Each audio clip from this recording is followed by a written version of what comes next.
Although underage drinking is a significant problem, little is known about whether or not TV alcohol advertising influences how adolescents drink. Here at the Pediatric Academic Society meeting in Denver, a study showed an association between how frequently these ads were shown, what kind of favorite brands teenagers said they had, and their risk for binge drinking. Here with me to explain more is Dr. Suzanne Tansky. Thank you very much for being with me. Thank you very much for your interest in our study. Oh, you're welcome. Can you give me some of your main points that you found in the study? Absolutely. We interviewed a group of 16 to 20-year-olds, so all of these kids were underage and so legally cannot drink alcohol. And we found that 64% of them were indeed drinking alcohol.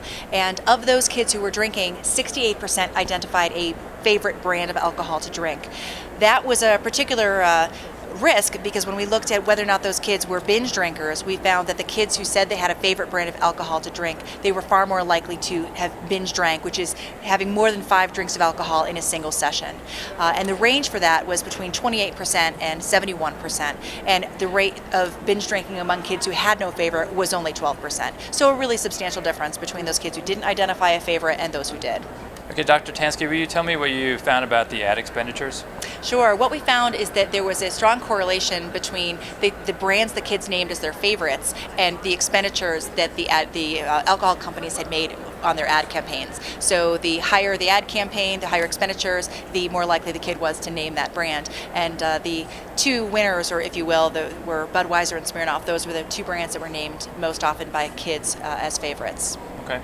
Now you sort of identify what the problem is. Can you tell me what your potential solutions are and how primary care doctors like pediatricians could make a difference? Absolutely. The key pieces as a clinician are to make sure if you identify a child or an adolescent who's drinking alcohol, recognize that there is a pretty significant risk that they are also binge drinking more than 5 in a row. And that's really dangerous for an adolescent developing brain. There's a lot of damage that can be caused to the brain itself, and then the behavior is also a significant risk because they're more likely to do damaging things to themselves. So recognizing that binge drinking is a really big issue with our adolescents. And then from a policy perspective, the current standard is television advertising is not supposed to appear for alcohol unless the audience is more than 70% 21 and older. And perhaps that threshold isn't strong enough, and we should protect our kids by changing that standard so that the audience needs to be even more adult than it currently is.